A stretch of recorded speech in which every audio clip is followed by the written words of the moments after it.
नमस्ते मेरे बच्चों। मैं दीपक सेन इंजीनियर बग प्लेटफॉर्म पर आप लोग का हार्दिक स्वागत करता हूं।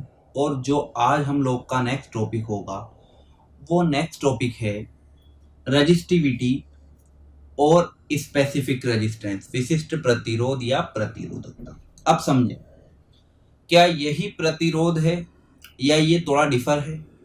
तो यहाँ पर एक कंफ्यूजिंग वाली चीज है कि सर प्रतिरोधकता और प्रतिरोध दोनों में क्या अंतर है। बहुत अच्छी बात है मेरे बच्चों। देखो, प्रतिरोधकता क्या होगी? कोई भी मेटल लिया आपने या कोई भी पदार्थ लिया, उसकी खुद की एक विशिष्ट प्रकृति है, उसकी खुद की एक विशिष्ट प्रकृति है कि वो मेटल का इंटरनल वो कितने उसमें उसके जो वैलेंस बॉन्ड है उनमें कितने इलेक्ट्रॉन होंगे या किस हिसाब से वो कंडक्ट करेगी, वो वाली जो उसकी प्रकृति, उसकी जो भी अपन उसके वॉल्यूम को लेकर, उसके डायमेंशन को लेकर, तो उनको लेकर जो भी आपका अपोजिंग होगा किसका किसी भी करंट का, तो वही क्या कहलाएगी? आपकी रजिस्टिविटी। मीन्स रजिस्टिविटी क्या है कि प्रतिरोध, किसी भी पदार्थ के प्रतिरोध का वह गुण जो उस पदार्थ की प्रकृति के ऊपर निर्भर करता है, क्या कहलाता है? विशिष्ट प्रतिरोध या प्रतिरोधकता। क्या कहलाता है? विशिष्ट प्रतिरोध या प्रतिरोधकता। तो इसको डिफाइन अगर अपन करें तो किसी पदार्थ के प्रतिरोध का गुण जो उस पदार्थ की प्रकृति, कंपोजिशन ऑफ मैटर्स, पदार्थ की प्रकृति,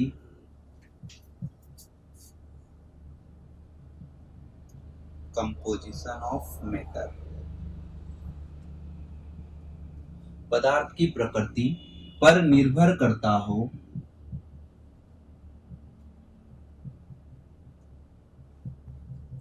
क्या कहलाएगी मेरे बच्चों? प्रतिरोधकता, रजिस्टिविटी या विशिष्ट प्रतिरोध, स्पेसिफिक रेजिस्टेंस। रजिस्टिविटी और स्पेसिफिक रेजिस्टेंस कहलाती है।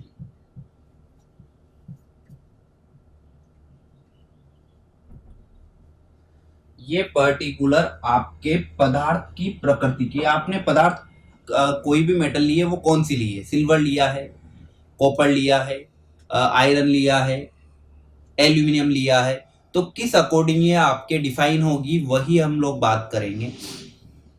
देखो, हर एक पदार्थ की, हर एक मेटल की खुद की करंट को अपोज करने की एक क्षमता होती है, एक कैपेसिटी होती है। कब तक होती है, किस ऑर्डर की होती है, कितना वॉल्यूम होता है, कितना वैल्यू होता है, तो वो सारी बातें।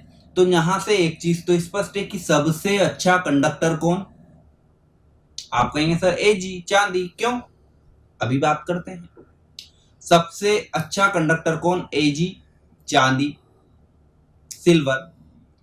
तो उसकी रजिस्टिविटी सबसे क्या होगी? कम। तो पहली बात तो हम लोग ने ये याद रखनी है कि जितनी भी मेटल है उनकी कंडक्टिविटी का ऑर्डर 10 टू द पावर उनकी रजिस्टिविटी का ऑर्डर क्या होता है? 10 टू द पावर -8। क्या होता है? 10 टू द पावर -8। क्यों होता है वो हम लोग बात करेंगे। तो पहली चीज तो आपने ये देखनी है कि सबसे अच्छी कंडक्टिविटी या सबसे कम रजिस्टिविटी चांदी की ही क्यों होती है। तो तीन बातें आपने याद रखनी है। एक छोटा सा एक्सप्लेनेशन मैं आपके लिए दे रहा हूं। वैलेंस ऑर्बिट 1 2 3 4 5 6 7 8, ये फाइनल होता है। मैक्सिमम 8 इलेक्ट्रॉन होते हैं किसी भी ऑर्बिट में, मीन्स किसी भी वैलेंस ऑर्बिट में, आयतन कक्ष में 8 इलेक्ट्रॉन है तो बॉन्ड है मजबूत। तो मीन्स आपने याद रखना है 1 से लेकर 3 तक और 5 से लेकर 7 तक, जिनके भी बाह्यतम कक्ष में 1 2 3 या 5 6 7 होंगे, वो सब क्या है मेरे बच्चों? वो सब आपकी है मेटल। वो सब आपकी क्या है? मेटल, धातु है। और उनकी कंडक्टिविटी ज्यादा होगी तो रजिस्टिविटी का ऑर्डर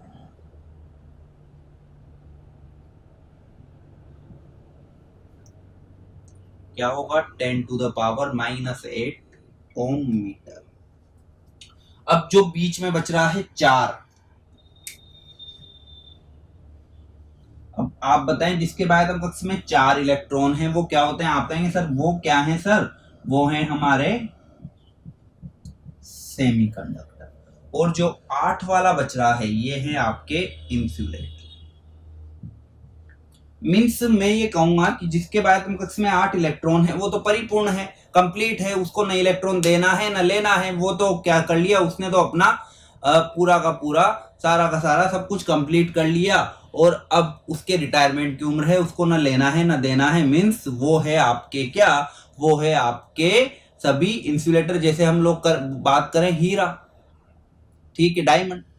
तो कठोर संरचना है, सबसे कठोर संरचना है, क्यों, क्योंकि उसके सभी कक्ष में सभी बॉन्डिंग कितने कंप्लीट करते हैं, कार्बन के लिए 8 इलेक्ट्रॉन, अब 4 4 4 4 करके पूरी बहुत अच्छी ज्यामितीय संरचना उनकी बनती है। तो वो बहुत मजबूत है और बहुत अच्छे इंसुलेटर हैं। अब 1 2 3 या 5 6 7 इनका क्या मैटर है समझते हैं। अपन ने लिया Ag सिल्वर, इसका कितना होता है 47। अब 47 तो मैं अब इसको बना रहा हूं 2 8 18 18 18 18 36 और 10 46, बचा कितना बाध्यम कक्ष में 1।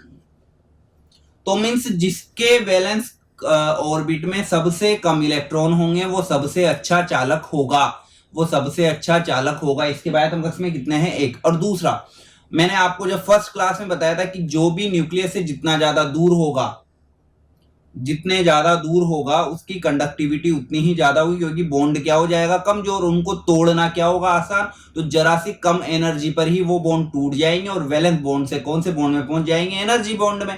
तो अब ये फर्स्ट सेकंड थर्ड फोर्थ ये किस में है, फिफ्थ में। अब आप सर कॉपर भी तो होता है, देखते हैं कॉपर का कितना होता है 29।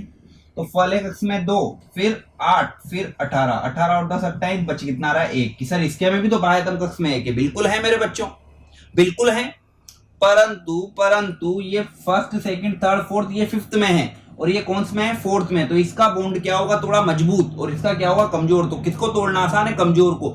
इसलिए चांदी का बॉन्ड फटाफट टूट जाएगा, इसलिए उसकी कंडक्टिविटी सबसे क्या रखी हमने हाई और रेजिस्टिविटी सबसे लो। कॉपर है तो 1 ही, परंतु ये फोर्थ में है और ये फिफ्थ में था, तो इसकी उससे थोड़ी क्या होगी कम। फिर आपका ओरम आ जाएगा, सोना आ जाएगा, गोल्ड आ जाएगा, फिर एल्यूमिनियम आ जाएगा। तो इस तरीके से जिसके बाह्यतम कक्ष में सबसे कम इलेक्ट्रॉन है उसकी कंडक्टिविटी सबसे ज्यादा है। तो Ag के में बाह्यतम कक्ष में 1 ही थे, इसके में भी 1 ही थे, परंतु ये फिफ्थ कक्ष में है और ये फोर्थ ऑर्बिट में है, इसलिए Ag सबसे ज्यादा, फिर कॉपर है, फिर सेकंड में आपका फिर और आ जाएगा, थर्ड में आपका एल्यूमिनियम आ जाएगा, इसमें फेरस आ जाएगा, एल्यूमिनियम आ जाएगा। तो फिफ्थ 6 7 तो आपने याद क्या रखना है 1 2 3 और 5 6 7 ये सब क्या है, मेटल है। फोर्थ वाला क्या है सेमीकंडक्टर। अब सेमीकंडक्टर कैसे, मैंने ले लिया एक सिलिकॉन, सिलिकॉन का कितना होता है मेरे बच्चों 14। तो फर्स्ट कक्ष में 2 फिर 8, बच कितने रहा है 4। तो बाह्यतम कक्ष के जिसके बाह्यतम कक्ष में 4 इलेक्ट्रॉन है वो क्या है आपके सेमीकंडक्टर, जर्मेनियम ले लो। तो अब हुआ क्या कि सेमीकंडक्टर में जब हम लोग बात करते हैं तो सेमीकंडक्टर में 2 तरह के कंडक्टर की बात की जाती है, पी टाइप और एन टाइप। इसी आधार पर है मेरे बच्चों ये 4 हैं। अब या तो मेरे कक्ष में 7 हो या फिर ज्यादा हो। तो देखो जब मैं इधर आया, जब मैंने इसको थर्ड वाली मेटल की अशुद्धियां डाली, ट्राइवेलेंट अशुद्धियां डाली, तो 4 और 3 कितने हो गए 7। तो 1 इलेक्ट्रॉन की क्या हुई कमी, भाई होने कितने चाहिए 8, अभी कितने हैं अपने पास 7। तो जैसे ही 1 इलेक्ट्रॉन की कमी हुई तो इलेक्ट्रॉन की कमी मतलब होल की अधिकता, और होल अधिक, होल मतलब पॉजिटिव। तो ये जब भी मैं इधर ट्राइवेलेंट इसकी ट्राइवेलेंट अशुद्धि मिलाता हूं या ट्राइवेलेंट इंप्यूरिटी मिलाता हूं तो ये 4 और 3 7 1 इलेक्ट्रॉन की कमी, तो ये कौन सा हो गया पी टाइप। और जैसे ही मैं इधर आया 5 और 4 9, होने कितने चाहिए 8, 1 इलेक्ट्रॉन क्या है ज्यादा। तो ज्यादा है तो ये देगा कि लेगा, कि ज्यादा है तो सर ये देगा, क्या देगा इलेक्ट्रॉन। तो इलेक्ट्रॉन की क्या है अधिकता, इसलिए इलेक्ट्रॉन क्या चार्ज क्या होता है नेगेटिव, इसलिए मैंने इसको क्या लिखा एन टाइप। तो पेंटावेलेंट अशुद्धियां N type semiconductor, trivalent impurities P type semiconductor. और जैसे ही मैं इसमें सेमीकंडक्टर ये मेटल की इम्प्यूरिटीज मिलाऊंगा, इनकी कंडक्टिविटी क्या हो जाती है, बढ़ जाती है। क्यों? क्योंकि ये मेटल की भांति व्यवहार करने लग जाते हैं। क्योंकि मैंने बोला 7 तो 4 और 3 7, मैंने बोला 9 तो 8 से 1 ज्यादा, तो इनकी कंडक्टिविटी क्या हो जाती है, बढ़ जाती है। एक इलेक्ट्रॉन की कमी हो जाती है या एक इलेक्ट्रॉन की अधिकता हो जाती है। इसलिए ये वाले सेमीकंडक्टर जब भी हम इनमें ट्राइवेलेंट या पेंटावेलेंट अशुद्धि मिलाते हैं तो इनकी कंडक्टिविटी क्या हो जाती है, बढ़ जाती है। उसका रीजन है कि ये किसकी भांति व्यवहार करने लग जाएंगे, मेटल की भांति व्यवहार करने लग जाएंगे। तो ये है आपका एक रजिस्टिविटी का पार्ट जो हम लोग ने याद रखना है। अब कि किससे डिनोट करते हैं और कैसे डिनोट करते हैं, एक बार आप इसका स्क्रीनशॉट ले लें मेरे बच्चों, ठीक है। तो अब किससे डिनोट करते हैं और क्या होता है और किस तरीके से बात होती है, वो हम लोग बात करते हैं। देखिए मेरे बच्चों, रजिस्टिविटी को डिनोट किससे करता हूं मैं, रजिस्टिविटी को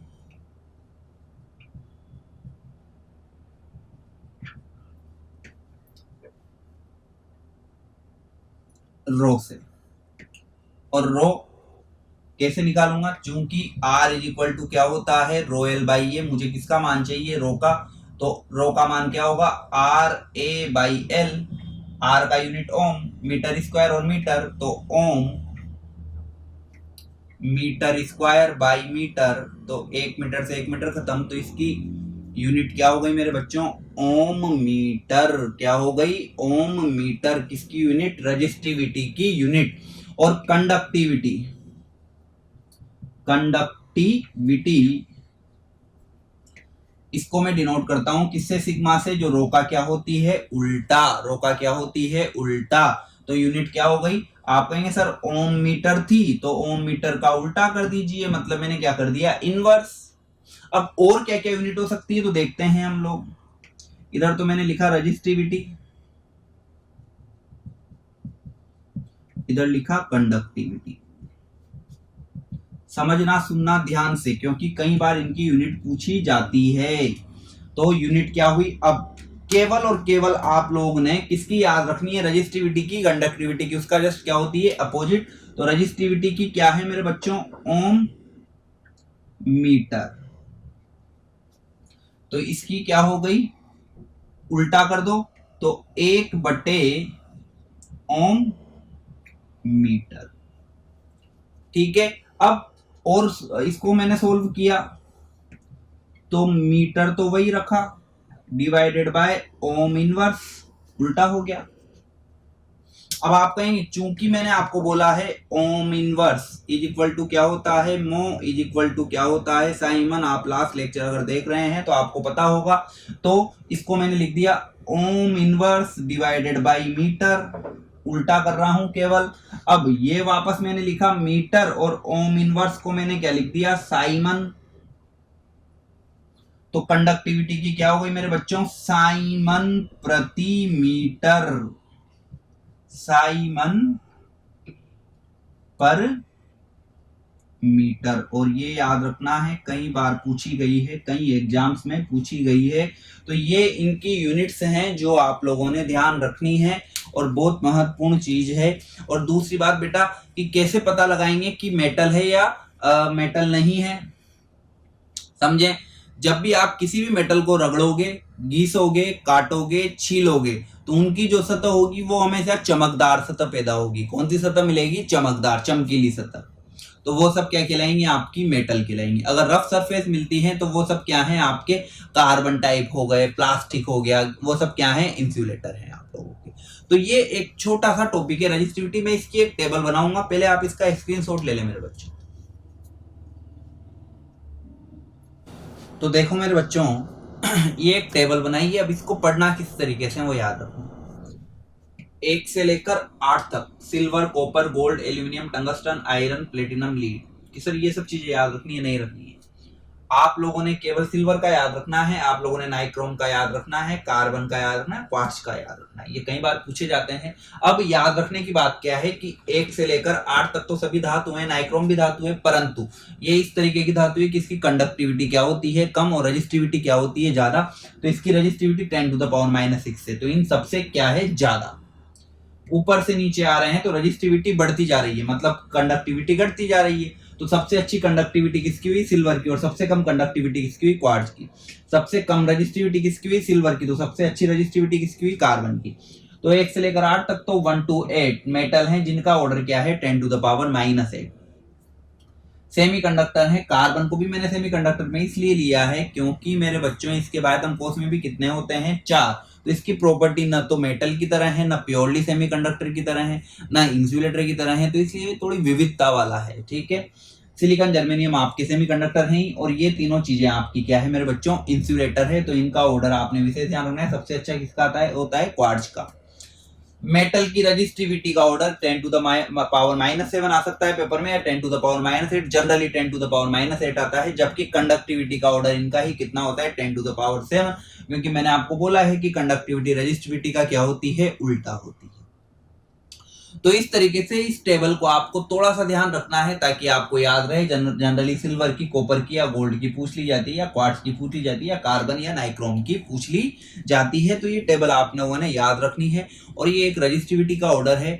आपके एसएससी जेई या कई स्टेट जेई एग्जाम में इनके डायरेक्ट क्वेश्चंस आपके आ जाते हैं। तो हम लोग को हर एक चीज पता होनी चाहिए जिससे कि हम लोग को ज्यादा समस्या ना आए। अगर ये क्वेश्चन डायरेक्ट थियोरेटिकल है, अगर जिसको याद है वो कर देगा, जिसको नहीं याद है वो छोड़ देगा।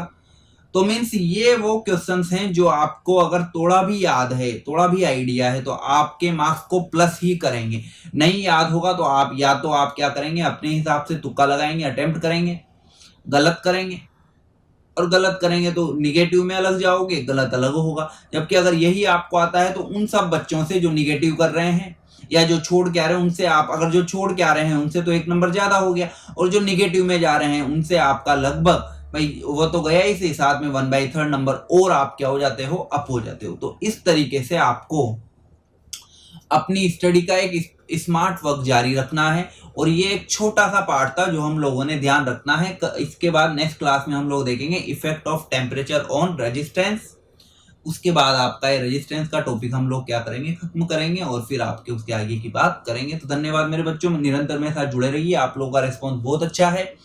और अपने फ्रेंड्स को सब्सक्राइब करवाइए, चैनल लाइक कीजिए, कमेंट जरूर कीजिए। अगर आपको कोई भी डाउट है तो कमेंट जरूर करना है। अगर आपको कोई भी डाउट है और समझ में भी आ रहा है तो भी कमेंट करें, जिससे हम लोग का मनोबल बढ़ेगा और हम अच्छे से अच्छा कंटेंट आप लोगों को देने का प्रयास करेंगे।